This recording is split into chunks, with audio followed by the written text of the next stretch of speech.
हमारे साथ बहरोड विधायक बलजीत यादव है, जिन्होंने नीलकंठ महादेव से लेकर माघ चौथ तक देशवासियों के साथ दौड़ प्रारंभ की। आज हम उनसे कुछ बातचीत करेंगे। सर, आपने नीलकंठ महादेव से लेकर माघ चौथ तक आपने दौड़ आरंभ की। सर, इसका क्या उद्देश्य है? देखिए, मैं पिछले 4 साल से युवा, बेरोजगार, किसान, मजदूरों की विभिन्न मांगों को उठाता आ रहा हूँ। कुछ मांगों को पूरा किया, लेकिन हमारी बहुत सारी मांगे अभी भी अधूरी। मैंने सरकार से भी कहा, कोई भी पार्टी की सरकार आए, 4 साल कोई भर्ती नहीं निकालती। चुनावी वर्ष में भर्ती निकलती है, फिर उसका पेपर लीक हो जाता है, कोई भर्ती कोर्ट में फंस जाती है, भर्ती कैलेंडर जारी नहीं करती सरकार, भर्ती का कोई अता पता ही नहीं होता है, और साल दर साल बेचारा बेरोजगार भटकता रहता है, कोचिंग सेंटरों में लुटता रहता है। माँ बाप कर्जा लाके पढ़ाते, कोचिंग भेजते हैं, तो एग्जाम होता ही नहीं है, फिर अगले साल फीस, फिर अगले साल फीस, फिर अगले साल फीस।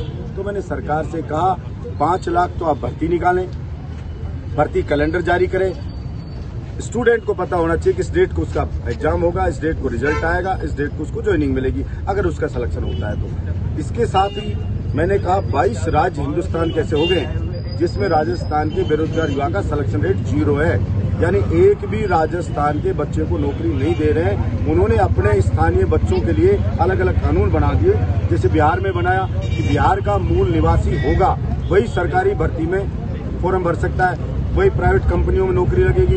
ऐसे मध्य प्रदेश में कर दिया, मध्य प्रदेश का मूल निवासी होगा वही अप्लाई करे। हरियाणा में कर दिया, हरियाणा का मूल निवासी होना चाहिए। बंगाल में कर दिया, बंगाली भाषा जानना चाहिए। तमिलनाडु में कर दिया, तमिल भाषा जानने वाला चाहिए। गोवा में कर दिया, कोंकण भाषा जानने वाला चाहिए। इसी प्रकार से 22 राज्यों में रोक दिया है। मैंने आंकड़े सरकार के सामने रखे कि हमारे राजस्थान के एक भी लड़के को नौकरी नहीं मिल रही है इन राज्यों के अंदर।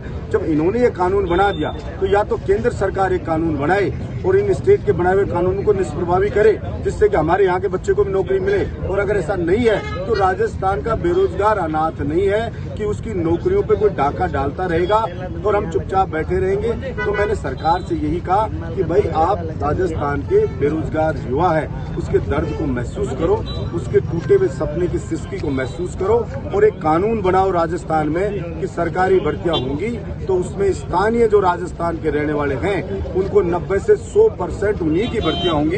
प्राइवेट कंपनियां हैं, उसमें कम से कम 75% स्थानीय जवानों को रोजगार मिलेगा। इसकी आप व्यवस्था करें, ये कानून बनाए। 10 महीने पहले मैं सुबह से शाम तक दौड़ा, जब मैं सेंट्रल पार्क के अंदर, तो मुख्यमंत्री जी ने मुझे वचन दिया था कि जल्दी हम लाएंगे। उन्होंने कमेटी भी बना दी थी और कहा था जल्दी ये बिल लाएंगे और आपकी इन बेरोजगारों की मांगों को हम मानेंगे, किसानों की मांग मानेंगे, मजदूरों की बात मानेंगे, उनकी जो मजदूरी है उसकी जो रेट है उसको ठीक करेंगे, किसान के खेत तक पानी जाए इसकी व्यवस्था करेंगे। लेकिन कुछ भी नहीं हुआ। अभी सरकार ने विधानसभा में जवाब दिया कि हम ऐसा कुछ नहीं कर रहे, कोई कानून नहीं बना रहे। तो मजबूर होकर मैंने जयपुर में 6 तारीख को सूर्य उदय से सूर्यास्त तक फिर दौड़ लगाई और मेरे पास अब कुछ चारा नहीं था। सरकार ने बात नहीं की, सरकार ने हमारी मांगों को सीरियस नहीं लिया।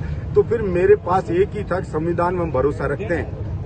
मैं अपने खून का पानी करूंगा और 200 के 200 विधानसभा में जाऊंगा और वहां पे दौड़ लगाऊंगा। शायद सरकार को थोड़ा रहम आए कि हमारा एमएलए खून पसीना बहाता हुआ, धूल फांकता हुआ 200 विधानसभा में घूम रहा है। हमारे साथी एमएलए, उनका भी सपोर्ट मिले, वो सब भी साथ देंगे कि भाई हाँ, ये अच्छी चीज है, इसमें साथ दें। क्योंकि जब एमएलए की तनख्वाह बढ़ाने की बात आती है तो 5 मिनट में डिसीजन हो जाता है। एमएलए के विदेश घूमने की, परिवार के रिश्तेदारों की बात आती है, 5 मिनट में, 5 सेकंड में डिसीजन हो जाता है। और जब बेरोजगार की, युवा के हक की बात आती है, किसान मजदूर के हक की बात आती है, तब लोग बटे हुए नजर आते हैं। इसलिए मैं सिर्फ और सिर्फ सरकार की आत्मा को झकझोरने के लिए दौड़ रहा हूं। और हमारे हिंदुस्तान में गांधी जी ने भी उपवास रख के खुद को कष्ट दिया था कि अंग्रेज हमारी पीड़ा को समझेंगे। मैं भी स्वयं को कष्ट दे करके और सरकार को चेताना चाह रहा हूं। आशा है सरकार चेतेगी और हमारे बेरोजगार युवा, किसान मजदूरों के हक में फैसला करेगी। जो चंबल का पानी बह जाता व्यर्थ बारिश के दिनों में समुद्र में चला जाता है, 13 जिले पी सकते हैं। 10 साल से बजट